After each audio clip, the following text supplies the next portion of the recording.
دین اسلام کی جتنی بھی تعلیمات ہیں فطرت انسانی کے عین مطابق ہے۔ اللہ تعالیٰ نے جس طرح کا انسان کو بنایا ہے اور جن چیزوں کی اسے ضرورت ہے انہی چیزوں کی تعلیمات کا نام دین اسلام ہے۔ جب ہم دین سے ہٹ کر کوئی کام کرتے ہیں تو اس کا معنی یہ ہوتا ہے کہ ہماری جو ذاتی اپنی فطرت ہے، جو ہمارے جبلی تقاضے ہیں، فطری تقاضے ہیں، ہم ان تقاضوں کی مخالفت کرتے ہیں۔ دین بالکل انسان کی فطرت کے مطابق اسے احکامات دیتا ہے۔ ہماری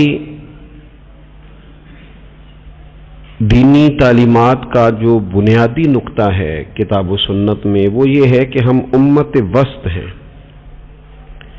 ہم درمیانی امت ہیں، افراط و تفریط سے پاک، شدت سے، غلو سے، تنگ نظری سے، ان چیزوں سے پاک، درمیانی اور معتدل امت وسط۔ افراط و تفریط سے پاک ہونا یہ اس امت کی خوبصورتی ہے، نہ اس طرف زیادہ جھکا جائے نہ اس طرف زیادہ جھکا جائے، بلکہ دین کا حسن یہ ہے کہ انسان معتدل زندگی گزارے۔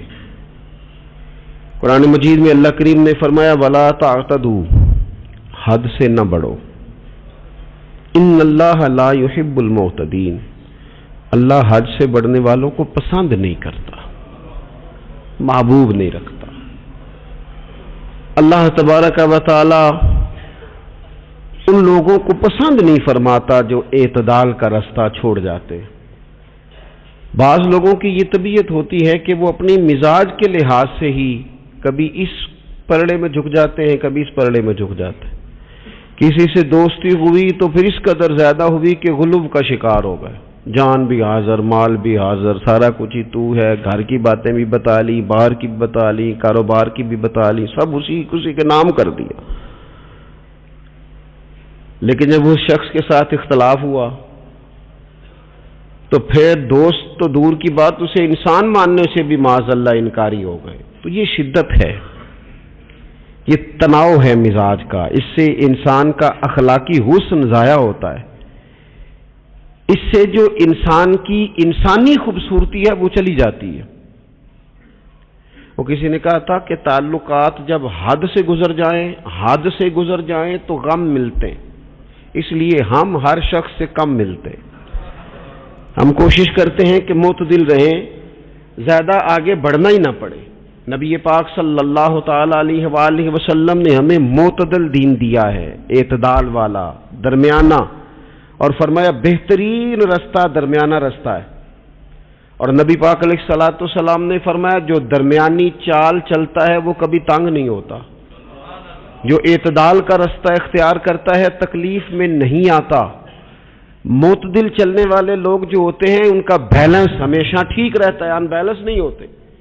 تو معتدل زندگی گزاریں، اعتدال پسند بنیں، چیزوں میں شدت نہ لائیں۔ نبی پاک علیہ الصلوۃ والسلام نے فرمایا دین میں بھی غلو نہ کرو، فرمایا تم سے پہلے لوگ غلو کی وجہ سے ہلاک ہو گئے۔ کچھ لوگ غلو کرتے، چھوڑ دیا جی میں نے سارا کچھ، میرا کوئی تعلق نہیں جی، میں نے نہیں بیاہ کرانا، میرا شادی سے کیا لینا دینا، میں نے گھر چھوڑ دیا جی، اب میں نے بس تسبیحاں ڈال لی ہیں گلے میں جی، میں اب بس مسجد میں ہی ہوں جی، میں فلانی جگہ۔ دین تو اس کو پسند ہی نہیں کرتا، یہ تو حقوق سے بھاگنے والی بات ہے، شریعت تو اس کو سپورٹ ہی نہیں کرتی۔ اور میں نہ جناب چھوڑ دیا جی میں کچھ نہیں کھاتا جی، بس میں تو روزہ رکھتا ہوں ہر روز، ساری رات اللہ اللہ کرتا ہوں، اس کو پسند نہیں کرتا دین اسلام۔ آپ کو معتدل رہنے کا کہا گیا ہے۔ وہ جو رہبانیت اختیار کر لی تھی یہودیوں نے، عیسائیوں نے، غاروں میں چلے گئے، نکل گئے جنگلوں میں، تو حضور نے فرمایا میرے دین میں کوئی رہبانیت نہیں ہے۔ دین تو کہتا ہے کہ آپ روٹین کے کام کریں، روٹین کے، اور روٹین کے کام ہی صحیح کر کے کریں، اسی میں آپ کو اللہ کی رضا نصیب ہو جائے گی۔ لیکن حضور نے فرمایا جو محنت کر کے روزی کمانے والا اللہ کا دوست ہے، سچا تاجر جو ہوگا اسے اللہ قیامت کے دن نبیوں کے ساتھ جگہ عطا فرمائے گا۔ تو نبی پاک علیہ الصلوۃ والسلام نے تو سپورٹ کر دی، فرمایا جو تو کام کر رہا ہے یہی کرتے کرتے تجھے اللہ کا قرب نصیب ہو جائے، اسی کو صحیح کر کے کر۔ یہ جو غلو ہے، یہ جو شدت پسندی ہے، اس سے منع کیا۔ نبی پاک علیہ الصلوۃ والسلام کے گھر میں 3 صحابہ کرام علیہم رضوان تشریف لے گئے۔ انہوں نے جا کے نبی پاک علیہ الصلوۃ والسلام کی عبادت کا حال پوچھا۔ چند صحابہ گئے تو ازواج مطہرات نے ارشاد فرمایا کہ محبوب گھر تشریف لاتے ہیں، کچھ وقت آرام کرتے ہیں، کچھ وقت ہمیں دیتے ہیں، کچھ وقت عبادت میں گزارتے ہیں۔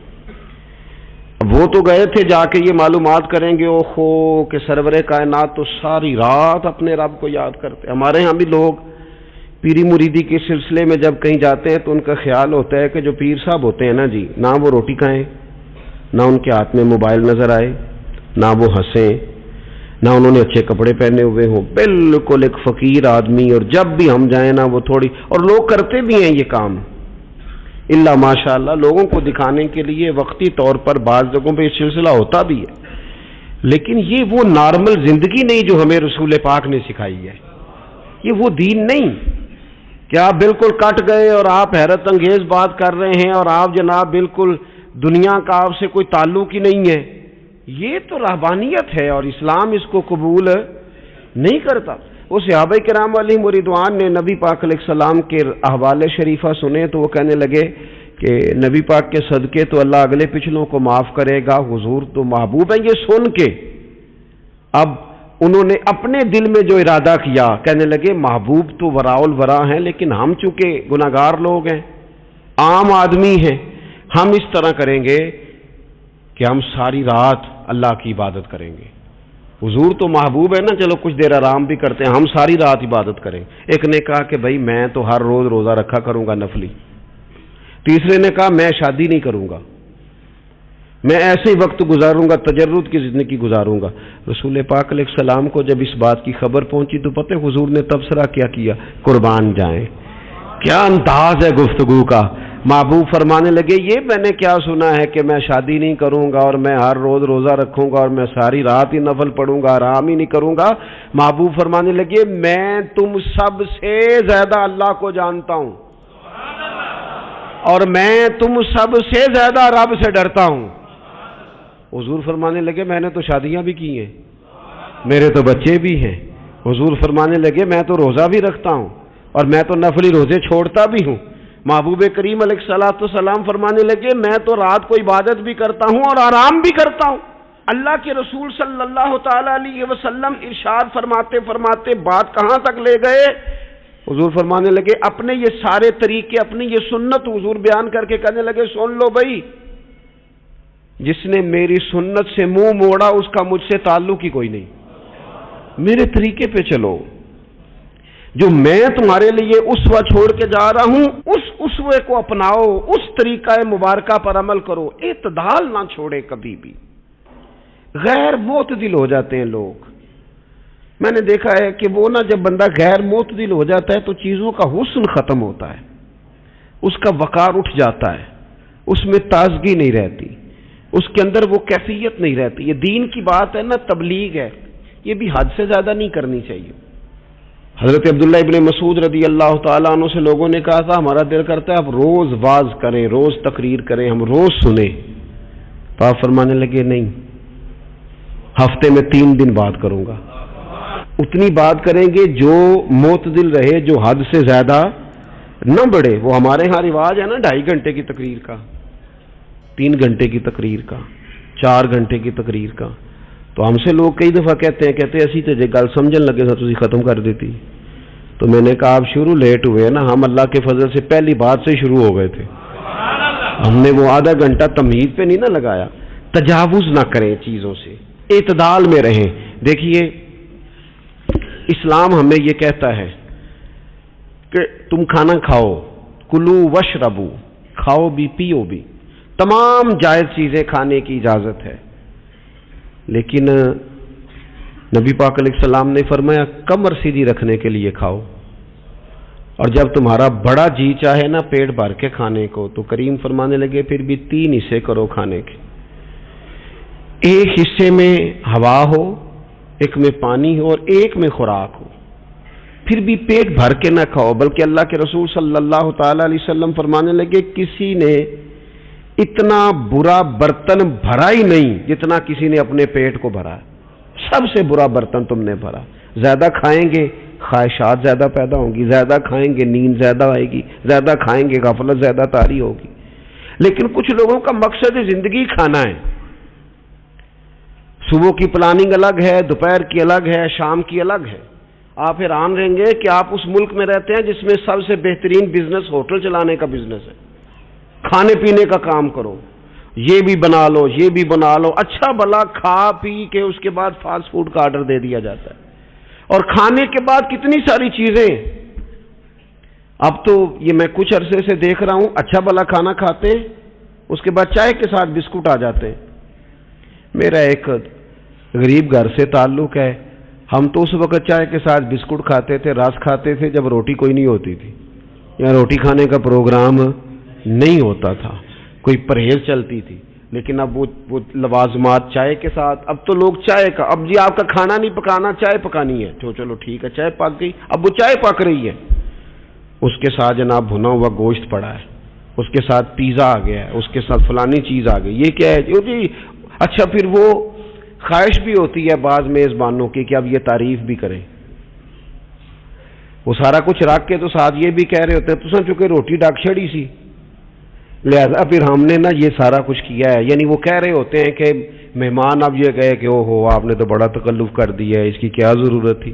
تو کئی مہمان میری طرح کے بڑے پکے ہوتے ہیں، جو روز کے مہمان ہوتے ہیں بڑے پکے ہوتے ہیں، وہ تعریف شریف کوئی نہیں کرتے، وہ صاف ہی بات کرتے ہیں کہ تسی ایک شے رکھ دے تھے اسی بھی چج نال کھا لیں دے۔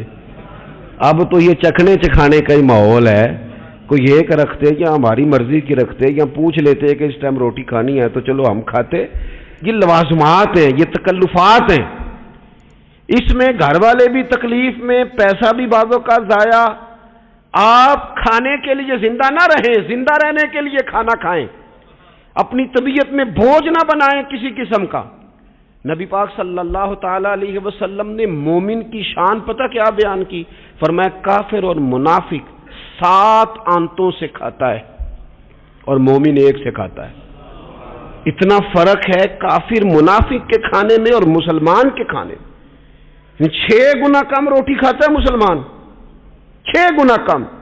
حضرت عمر فاروق ملک کے شام میں حضرت ابو عبیدہ بن جراح سے ملنے کے لیے گئے تو کہنے لگے اتنی دور سے آیا ہوں، چھپا سالار اور روٹی تو کھلا۔ تو انہوں نے اپنے بیگ سے رات کا خشک ٹکڑا کھانے کا نکالا اور پانی کا پیالہ دے کے کہنے لگے عمر یہ لو کھا لو۔ تو حضرت فاروق اعظم کہنے لگے یہی وہ مزیدار روٹی تھی جس کے لیے میں تیرے پاس آیا تھا، یہی وہ کھانا تھا، میں تلاش کر رہا تھا کہ یہ تمہیں ملے گا۔ کدھر گئے وہ لوگ جو رات کے کھانے میں فریج بھی نہیں ہوتی تھی، رات کے کھانے میں تھوڑا پانی ڈال دیا اماں نے، اس کو 3-4 دفعہ ابال لیا، رات کی روٹیوں میں تھوڑا سا پانی اور تھوڑا سا گھی، پورا گھی نہیں، تھوڑا سا پانی اور تھوڑا سا گھی، اور ساتھ دادی نانی یہ بھی کہہ رہی ہے کہ یہ پانی سے ذرا نرم ہو جائے گی روٹی، اور پھر وہ کھانا کھایا جا رہا ہے۔ اس کے اندر نہ تو ڈاکٹر آپ کو یہ کہہ رہا ہے کہ یہ نقصان کا باعث ہے، نہ معدے پہ بوجھ بن رہا ہے، نہ اس کے لیے پھر بھائیوں کو جا کے پردیس کاٹنا پڑ رہا ہے، نہ باپ کو کئی قسم کی نوکریاں کرنی پڑ رہی ہیں، اعتدال میں گھر کے اندر ہی سارا کچھ مینج ہے۔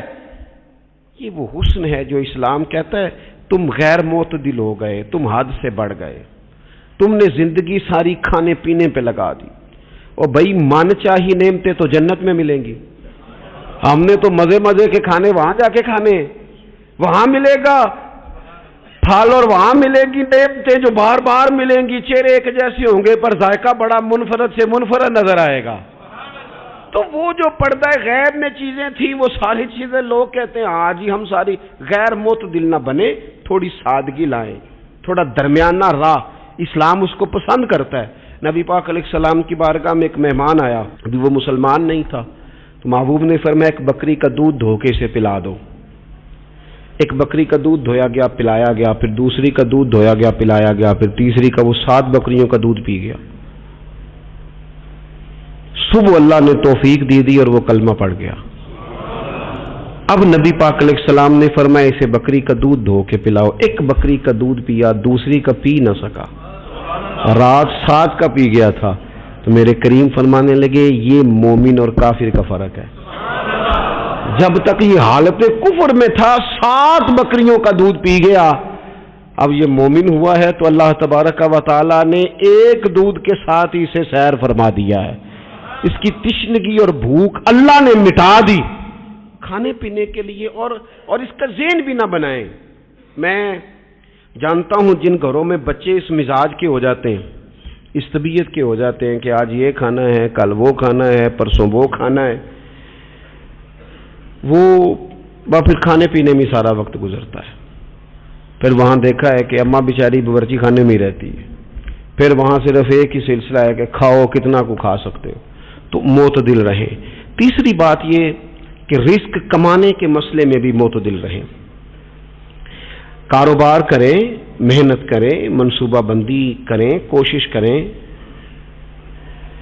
لیکن پیسے کمانے کے مسئلے میں ڈپریشن کا شکار نہ ہو. یعنی اس کو نہ جینے مرنے کا مسئلہ نہ بنائیں کہ اگر ایک مہینہ کاروبار صحیح چمکا ہے تو صحت بھی ٹھیک رہی ہے, اور اگلے مہینے اگر تھوڑے حالات خراب ہوئے ہیں تو بلڈ پریشر بھی کافی اوپر نیچے ہو گیا ہے. اس کو نفسیاتی مسئلہ نہ بنائیں. پہلے بھی کئی دفعہ کہہ چکا ہوں, پھر کہتا ہوں, 2-4-5 دوستوں سے پیار ہے تو 2-4 دفعہ انہی دنوں میں نا, سال کے بعد آ کے مجھے کچھ دن آتے ہیں نا کاروبار پہ, انہی دنوں میں آ کے انہوں نے مجھ سے کہا, دور سے آئے, کہا جناب ہم کاروباری بندے, حالات ٹھیک نہیں, کوئی دعا بتائیں. تو میں نے کہا جن دنوں ٹھیک ہوتے ہیں ان دنوں کیوں نہیں آتے؟ کہ آج کل حالات بڑے اچھے ہیں, کچھ شکر کا طریقہ بتائیں, کیوں نہیں آتے؟ کیا فلسفہ ہم نے اختیار کر لیا ہے؟ رزق کا وعدہ اللہ کا ہے, اس کو کمانے میں اور پیسے کمانے میں محنت کرنے کا حکم دیا گیا ہے. نبی پاک علیہ الصلوۃ والسلام نے فرمایا جد و جہد کرو, نکلو, اللہ پہ بھروسہ کر کے نکلو. جس طرح وہ پرندوں کو روزی دیتا تمہیں بھی دے گا, لیکن اس میں نفسیاتی مسئلہ نہ بنایا جائے, نفسیاتی نہ بنایا جائے. حضور علیہ الصلوۃ والسلام نے نا ایک جملے کے اندر اس مضمون کو اتنے حسین انداز میں سمیٹا ہے نا کہ مسلمان, یہ ابن ماجہ میں موجود ہے, مسلمان اگر ان 2 جملوں کو کبھی سمجھ جائے نا تو سکون آ جائے زندگی میں, اطمینان نصیب ہو جائے, تیقن کی دولت ملے. حضور فرمانے لگے رزق کمانے کے معاملے میں معتدل رہنا. کوئی بندہ اتنی دیر تک مرے گا نہیں جب تک اس کے حصے کا رزق اسے مل نہ جائے. اتنی دیر تک بندہ دنیا سے نہیں جائے گا, تیرا حصہ تیرے تک پہنچے گا. کبھی بھی بے آبرو ہو کے رزق کمانے کے چکر میں نہ پڑے. کبھی بھی ذہن پہ سوار نہ کر لیں کہ میرا کام نہیں چل رہا. کبھی بھی اس طرح کی طبیعت نہ بنائیں. میں تھوڑی دیر پہلے عرض کر رہا تھا کہ ایک بزرگ نے نا 2 کنجوس لوگوں کو پہلے بلایا, کنجوس آدمی تھے اللہ ماشاء اللہ. تو ان کے سامنے کھانا رکھا, کھانا بڑا بہترین اعلیٰ کوالٹی کا, لیکن ان سے کہا کہ جناب ہم نے نا ایک سبق لینا ہے آپ سے, تو کھانا تو آپ کو ملے گا اور آپ کی مرضی کا پکایا ہے, پر کھانے کا طریقہ ہمارا ہے. انہوں نے کیا کیا, یہاں سے رکھ کے نا ان کے ہاتھ باندھ دیے. وہ پرانے زمانے میں جو جرہ ہوتے تھے, بازو ٹوٹ جاتا تھا تو باندھ دیتے نا لکڑیاں رکھ کے, تو لکڑیاں رکھ کے نا ہاتھ باندھ دیے تاکہ یہ جوڑ موڑ نہ سکے. تو یہاں سے ہاتھ باندھ دیے کہ روٹی کھاؤ. کنجوس بندے تھے. اب انہوں نے لقمہ اٹھایا, ہاتھ بندھا ہوا, یہاں سے لے جا کے جب منہ میں پھینکا, وہ کپڑے بھی سارے الجھ گئے, حال بھی خراب ہو گیا, پر کھایا انہوں نے مزہ لے کے پورا. وہ بڑی بری حالت ہو گئی. وہ کنجوس تھے دونوں کو دسترخوان پہ روٹی کھائی جا رہی. اب ان دونوں کو سمجھانے کے لیے کہا کہ اب ہم تمہیں 2 اور لوگوں سے بھی ملواتے ہیں. اب 2 وہ بندے بلائے جو دل کے سخی تھے, جو رزق کے معاملے میں اس کا زیادہ حریص نہیں تھے. ان کی بھوک جو تھی وہ کہیں دور تک دکھائی نہیں دے رہی تھی. انہوں نے کہا جناب ادھر آئیں. آپ دونوں بھی, ان کے بھی ہاتھ باندھ دیے گئے. کہا آپ نے روٹی کھانی ہے, آپ نفیس لوگ ہیں, ناراض نہ ہوئیے گا, سخی بندے ہیں, پر کھانا آپ نے کھانا ہے, اور ہماری مجبوری ہے, ہم نے آپ کے ہاتھ باندھ کے روٹی دینی ہے آپ کو. وہ 2 بندے بھی آمنے سامنے بٹھا دیے گئے, کھانا چن دیا گیا, ہاتھ یہاں سے باندھ دیے گئے, لیکن وہ سخی تھے. انہوں نے کہا جناب کوئی مسئلہ نہیں، اللہ تعالیٰ توفیق دے گا۔ انہوں نے کیا کیا، وہ لقمہ لگاتے اور ایک دوسرے کے منہ میں ڈالنا شروع کر دیتے، کھانا بھی کھا لیا، کپڑے بھی بچ گئے، نفاست بھی قائم رہ گئی، اور کسی قسم کی کوئی پریشانی آئی،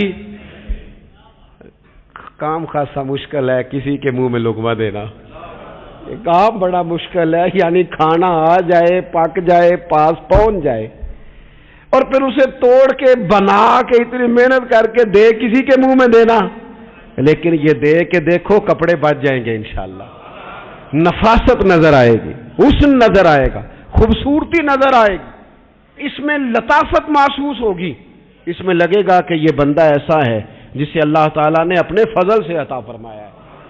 تو غیر معتدل طریقہ بندے کو رسوا کر دیتا ہے، رسوا کر دیتا ہے، وہ مال کمانے تو نکلتا ہے لیکن وہ کمزور ہو جاتا ہے، اس کا مزاج اور طرح کا ہو جاتا ہے۔ میں نے دیکھا ہے وہ جناب ساری دنیا چھٹی پہ ہے لیکن اس نے کہا چلو آج میں دکان کھول لیتا ہوں، گاہک کہیں بھی نہیں آئے گا تو چلو سارے آج مجھے مل جائیں گے، ایسا نہیں ہوتا، رزق اللہ نے تقسیم فرمایا ہے اور جس کا ہے وہ اس تک پہنچ جاتا ہے۔ تو غیر معتدل طریقہ اور رسوائی والا طریقہ کبھی بھی اختیار، اسی طرح کا معاملہ سخاوت میں ہے۔ نبی پاک علیہ الصلوۃ والسلام نے فرمایا کہ جب صبح دن چڑھتا ہے تو فرشتے دعا کرتے ہیں، کہتے ہیں یا اللہ سخی کو زیادہ عطا فرما، اسے زیادہ دے۔ حضور فرماتے ہیں جو سخی ہوتا ہے نا یہ لوگوں کے بھی قریب ہوتا ہے، اللہ تعالیٰ کے بھی قریب ہوتا ہے اور جنت کے بھی قریب ہوتا ہے، اور یہ جو کنجوس ہوتا ہے یہ لوگوں سے بھی دور ہوتا ہے، اللہ تعالیٰ سے بھی دور ہو جاتا ہے، جنت سے بھی دور ہو جاتا ہے۔ سخاوت بڑی اعلیٰ چیز ہے، لیکن اس میں بھی معتدل رہنے کا کہا گیا ہے۔ معتدل، کچھ لوگ ایسے ہیں جو سخی نہیں ہوتے، یہ میں کوشش کروں گا تشریح آپ کے ذہن کے مطابق کر لوں۔ سخی مزاجن سخی، لیکن اگر کبھی چڑ جائے نا وہ جتنے مرضی پیسے لے لو ان سے، مزاج میں سخاوت نہیں، لیکن اگر طبیعت ہے اس طرح کی کہ اگر ان کا ذہن آ گیا نا کبھی کہیں کسی نے تعریف کر دی ہے، پوری خوشامد اس نے کر لی ہے، تو پھر تو جناب ساری جیب بھی آپ خالی کرا دے، یہ مزاج کی سخاوت نہیں ہے، یہ تو آپ کی طبیعت کا وہ ابال ہے کہ اگر کسی بندے کو پتہ چل گیا ہے کہ کس طرح کر کے آپ قابو آتے ہیں تو پھر وہ روز استعمال کرے گا، اور یہ ہوتا ہے، یہ ماحول ہوتا ہے۔ میں چونکہ مذہبی ماحول سے تعلق رکھتا ہوں، میں نے خود یہ دیکھا ہے کہ کوئی شخص اگر اس نے زیادہ بڑا منہ کھول کے لوگوں سے مانگنا شروع کر لیا ہے تو پھر تو جناب بڑی بات ہے، مہنگا آدمی، اور اگر کوئی اپنی وفاداری قائم رکھتا ہے، خوشامد نہیں کر سکتا، اس کی طبیعت نہیں ہے کہ وہ 20-50 لوگوں کی خوشامد کرے، 10 کو حاجی صاحب کہے، 20 کو عاشق رسول کہے، اور 30-35 کو کہے جناب بڑی بات ہے، ہم نے تو بڑا دیکھا ہے، آپ تو بڑے بہترین لوگ ہیں، تو پھر جناب وہ اگر یہ کام اسے کرنا آتا ہے تو پھر اس کا مطلب ہے اسے دہاڑی بھی اچھی لگانی آتی، پھر اس کی آواز کا بھی زیادہ سریلا ہونا ضروری نہیں، پھر اللہ تعالیٰ معاف فرمائے، پھر بس ٹھیک ہے، اب میں کیا اس پر تبصرہ کروں، پھر تو ہم دیکھ رہے ہوتے ہیں جس کو وہ عاشق رسول کہہ رہے ہوتے ہیں نا، اور ایسی خطرناک، میرے سامنے ایک نعت خواہ ایک صاحب سے کہنے لگا، نعت حضور کی پڑھی جا رہی ہے، کبھی شعراء ایک کام کرتے تھے، وہ کہتے تھے شعر تیری نظر ہے، وہ غزل کا شعر ہے یا کوئی ایسا شعر ہے، لیکن ایک شعر ہے نعت کا، اس میں تو حضور کی تعریف ہے، نبی پاک کی تعریف کا شعر کسی بندے کی نظر کیسے ہو سکتا ہے جب اس میں ذکر ہی رسول پاک کا ہے؟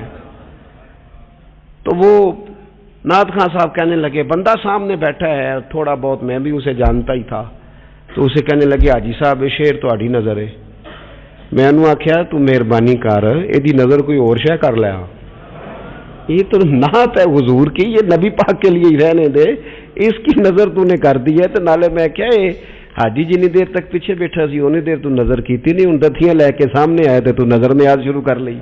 نہ کریں یہ کام، اس سے کوفت پہ، اور آپ یقین کریں میں ذمہ داری سے کہتا ہوں یہ کام کرنے والا بھی تنگ ہوتا ہے، اور جس کے لیے کر رہا ہوتا ہے پتہ اسے بھی سارا ہی ہوتا ہے کہ چکر کیا چل رہا ہے، سب پتہ ہوتا ہے، تو اس تکلف میں جب انسان کام کرتا ہے تو کہاں تک بات جاتی۔ سخاوت کرے لیکن چڑھ کر کوئی کام نہ کرے۔ نبی پاک علیہ الصلوۃ والسلام نے فرمایا، حضور فرمانے لگے اس طرح خیرات نہ کرنا کہ تمہارے اپنے بچے بعد میں لوگوں کے سامنے ہاتھ پھیلاتے پھرے۔ حضرت سعد بن ابی وقاص رضی اللہ تعالیٰ عنہ نے عرض کیا تھا، یا رسول اللہ صلی اللہ تعالی علیہ وسلم میں سارا مال اللہ کی راہ میں خیرات کرنا چاہتا ہوں، میری ایک ہی بیٹی ہے، میں چاہتا ہوں سارا اللہ کے راستے میں دے دوں. تو حضور فرمانے لگے نہیں بھائی تو چوتھا حصہ دے، 3 حصے اپنی بچی کے لیے، بیویوں کے لیے، باقیوں کے لیے رکھ لے، لیکن تو یہ کام نہ کر. تو میرے عزیز زندگی میں خرچ کرنے میں بھی اعتدال کا مظاہرہ کریں. مجھے پتہ ہے اچھی طرح کہ ہمارے ہاں ایک مزاج بن جاتا ہے، طبیعت بن جاتی ہے. اگر کسی شخص کو آپ تھوڑی سی مدد کرتے ہیں تو وہ سمجھتا ہے کہ اگر اس نے مجھے 20,000 دیا ہے تو یقیناً اس کے گھر میں 50 لاکھ پڑا ہے. وہ پھر اگلے ہفتے دوبارہ آتا ہے، ایک نئی مجبوری کا بھی اظہار کرتا ہے. یہ ساری چیزیں ہوتی ہیں، ان چیزوں کے بیچ ہی آپ کو نیکی کرنی ہے، لیکن افراط و تفریط سے بچنا ہے. اسی طرح کا معاملہ اپنی زندگی کے دیگر معاملات میں کریں. نبی پاک علیہ الصلوۃ والسلام نے سادگی کو پسند کیا ہے. حضور سادگی کو پسند کرتے، کھانے کے معاملے میں بھی اور کپڑوں کے معاملے میں بھی، لیکن اچھا لباس پہننے کی اجازت دیتے. حضور علیہ الصلوۃ والسلام نے ایک موقع پر ارشاد فرمایا کہ اگر کسی بندے کے پاس گنجائش ہے تو اسے اجازت ہے کہ 2 جوڑے کپڑوں کے کام کاج کے لیے رکھ لے، 2 جوڑے جمعے کے لیے رکھ لے. اور نبی پاک صلی اللہ تعالی علیہ وسلم نے ایک شخص کو دیکھا جو مالدار تھا، لیکن اس کے کپڑے پھٹے پرانے تھے، لباس پرا گندا تھا، بال بکھرے ہوئے تھے. تو اللہ کے محبوب علیہ السلام نے فرمایا تیرے اوپر اللہ کا فضل ہے، اور رب جب فضل کرے تو پھر اللہ فضل دیکھنا پسند بھی فرماتا ہے. فرمایا تو اچھا لباس پہن، حرج کوئی نہیں.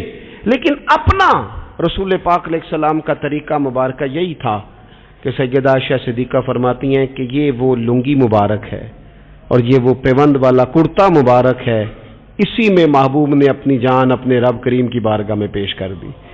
اور فرماتی ہیں کتنے کتنے دن گزرے کہ رسول پاک علیہ الصلوۃ والسلام نے کھانا تناول نہیں فرمایا، کتنے کتنے دن گزرے. میں اس ساری بات کو اگر سمیٹوں نا تو میں یہ نوجوان اگر میری بات پر غور کریں تو اسلام کہتا ہے حضور خود کنگھی بھی فرماتے تھے، تیل بھی لگاتے تھے، امامہ بھی باندھتے تھے، سرما بھی پہنتے تھے، سادہ لباس پہنتے تھے لیکن صاف ستھرا. اسلام آرائش کی اجازت دیتا ہے، زینت کی اجازت دیتا ہے.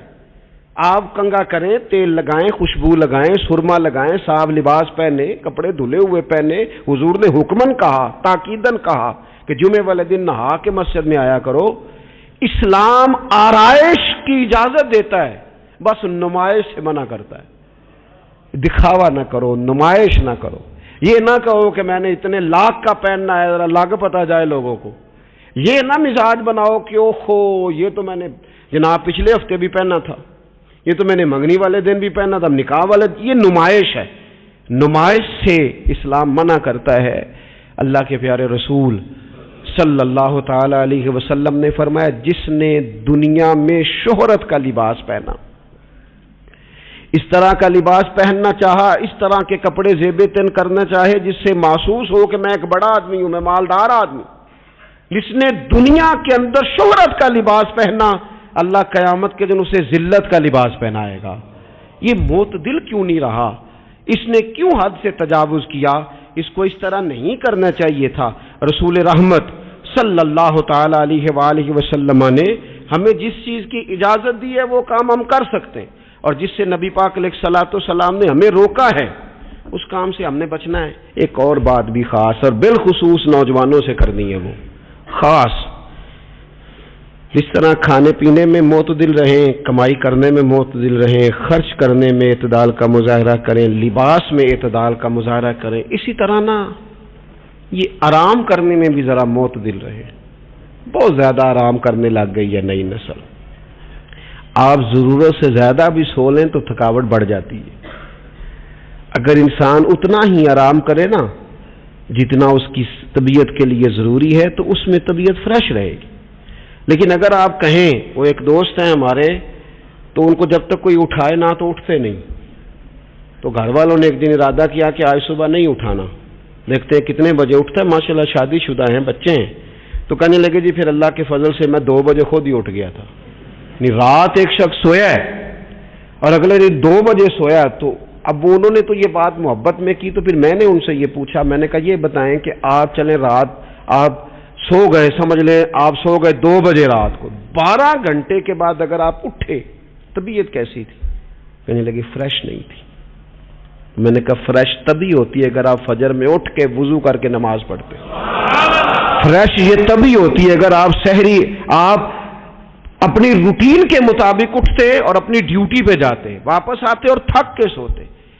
بہت زیادہ آرام پسندی، اور جب سے یہ ساتھ موبائل اٹیچ ہوا ہے، ایک کونا مل جائے، ایک تکیہ مل جائے اور موبائل کی بیٹری موجود ہو اور سروسز اس کی ساری ٹھیک ہو، پھر ہمیں آواز کوئی نہ دے۔ اس سے کیا ہوتا ہے؟ وجود بالکل سست ہو جاتا ہے۔ آپ کو اللہ تعالیٰ نے جو قدرتی صلاحیتیں دی ہیں، آپ جو کچھ کر سکتے ہیں اپنے گھر کے لیے، وطن کے لیے، ماں باپ، وہ آپ نہیں کر پائیں گے۔ زنگ آلود ہو جائے گا وجود، ہر وقت کی تھکاوٹ، ہر وقت کا مزاج کے اندر سستی کا آ جانا، اعتدال سے نہ نکلے۔ نیند 7-8 گھنٹے بہت کافی ہے، اور وہ بھی میں آپ کو ایک ذاتی بات بتاتا ہوں، اگر اللہ چاہے نا بندے کی نیند پوری ہو تو کئی دفعہ صرف 20 منٹ آنکھ لگ جائے تو بندہ فریش ہو جاتا ہے، اور اگر منظور نہ ہو مالک کریم کو تو پھر ٹھیک ہے، لوگ لیٹے ہوئے۔ اللہ کے پیارے رسول صلی اللہ تعالی علیہ وسلم نا بہت زیادہ آرام طلبی کو پسند نہیں کرتے، مسلسل جد و جہد۔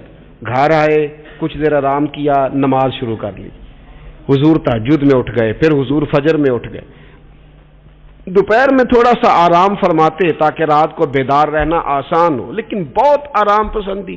ہمارے حضرت صاحب فرمایا کرتے تھے زمین کے اوپر کام، نیچے جا کے آرام۔ وہ کسی نے کہا تھا جاگنا ہے جاگ لے افلاک کے سائے تلے، پھر تو حشر تک سوتا رہے گا خاک کے سائے تلے۔ سونا ہی ہے نا، مرنے سے لے کر قیامت تک سونا ہے نا، تو اب تو جاگنے کا وقت ہے۔ نبی پاک صلی اللہ تعالی علیہ وسلم نے حضرت معاذ ابن جبل رضی اللہ تعالیٰ عنہ کو یمن کا گورنر بنا کے بھیجا تو نصیحت فرمائی تھی۔ حضور علیہ الصلوۃ والسلام نے فرمایا تھا تمہیں گورنر بنا کے بھیج رہا ہوں، عیش کوشی سے بچنا۔ حضور فرمانے لگے اللہ کے بندے آرام طلب نہیں ہوتے، رب کے بندے تو محنت کرنے والے ہوتے ہیں، جد و جہد۔ وہاں جا کے عیش کوشی سے بچنا، یہ مسند امام احمد بن حنبل میں موجود ہے۔ یہ جو آرام ہے نا، ہمیں بلائے کوئی نہ، آواز کوئی نہ دے، وہاں مرضی سے اب تو چھٹی ہے جی، اب تو میں نے سویرے اٹھنا ہی نہیں، اور بھائی ڈھیر سارے کام ہیں جو چھٹی والے دن کرنے کے، ڈھیر ساری ذمہ داریاں ہیں جو چھٹی والے دن پوری کرنے کی۔ اپنی زندگی سے، اپنے وجود سے کچھ نفع لے، ایسا نہ ہو کہ یہ بیکار ہو جائے۔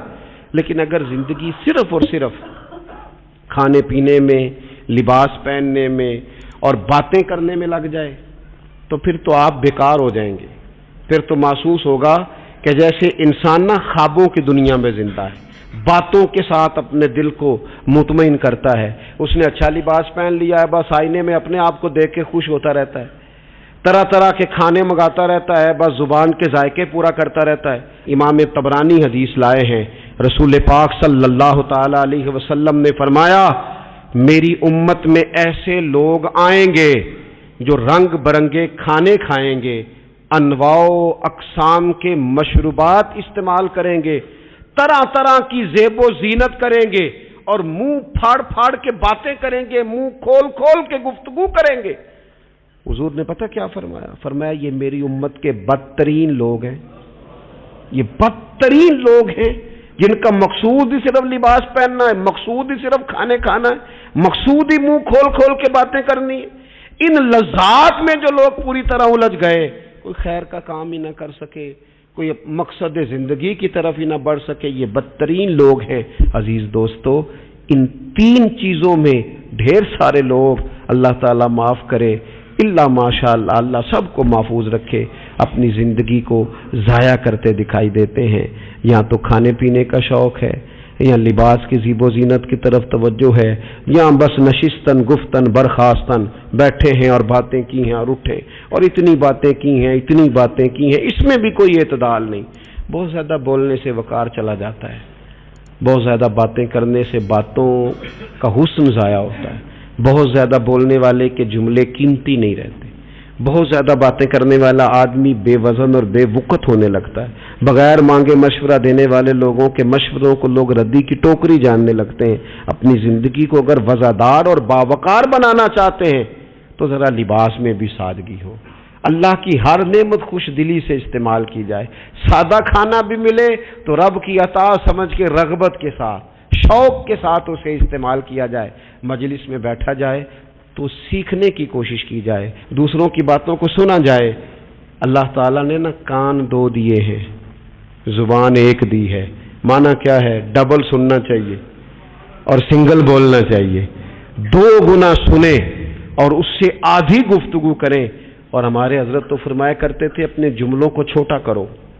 جو بات تھوڑے جملوں میں کہی جا سکتی ہے اسے لمبے جملوں میں نہ کہو. ہر بات کی وضاحت کرنا اور ہر بات کا پس منظر بیان کرنا اور بات کو اتنا لمبا کر دینا کہ اصل بات ہی اس میں سے رہ جائے, بیچ میں سے مدعا ہی ختم ہو جائے, آنے کا مقصد ہی کسی کو سمجھ میں نہ آئے, اس سے بھی انسان اعتدال کا رستہ چھوڑتا ہے.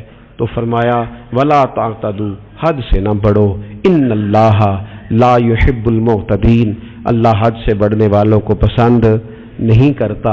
اللہ تبارک و تعالی ہمیں دین کا جو حسن ہے اعتدال پہ رہنا اس پہ ہمیشہ قائم رکھے.